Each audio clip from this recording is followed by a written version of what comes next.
제2의 테슬라 후보하면 떠오르는 두 기업. 최근 루시드와 리비안을 향한 우려스러운 전망들이 있는데요. 먼저 루시드를 살펴보면 트위터의 유명 투자 인플루언서 게리 블랙 퓨처펀드 파트너가 전기차 기업 루시드를 최선호 공매도 종목으로 꼽았습니다. 블랙은 자산운용사 얼라이언스 번스틴, 골드만삭스 등에서 탄탄한 커리어를 쌓은 인물이고 트위터에서 전기차 투자 관련 인플루언서로 유명하죠. 2020년에는 주가가 $60에 달하던 니콜라를 공매도할 종목으로 꼽으며 이름을 날렸는데 현재 니콜라의 주가는 $1대입니다. 블랙은 대체 어떤 이유로 루시드를 공매도해야 한다고 했을까요?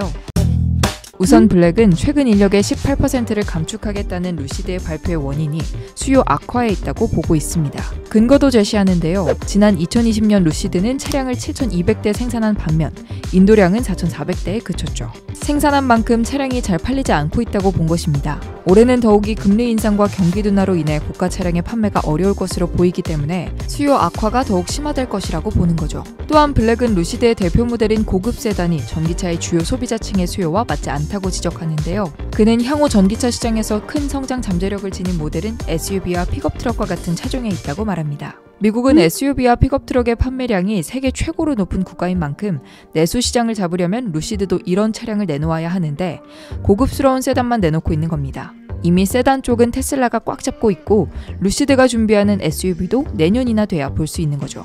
또 우려되는 지점이 있는데요. 루시드 하면 사우디를 백으로 둔 단단한 자본력을 가지고 있다고 생각하잖아요. 그런데 블랙은 루시드의 현금이 바닥날 시기가 다가오고 있다고 말합니다.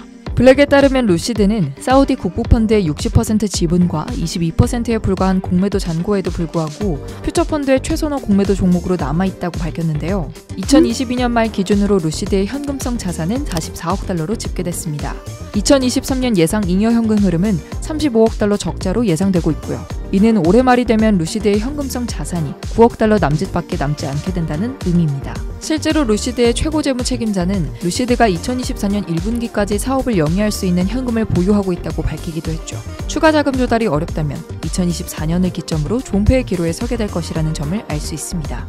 물론 루시드의 투자자라면 블랙의 투자 판단을 무조건 신뢰하기보다는 블랙이 제시한 지점들을 체크하면서 투자 판단을 내리는 것이 좋아 보입니다. 추가로 리비안의 소식도 살펴보면요.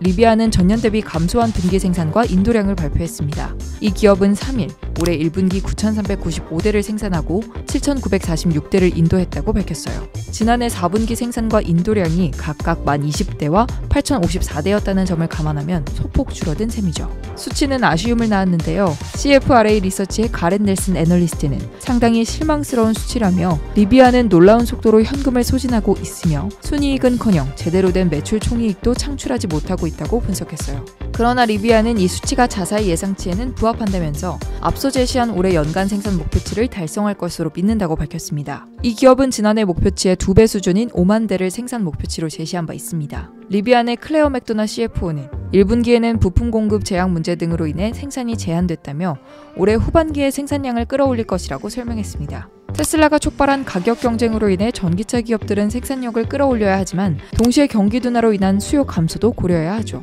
과연 루시드와 리비안 모두가 지금의 우려점들을 돌파해낼 수 있을까요?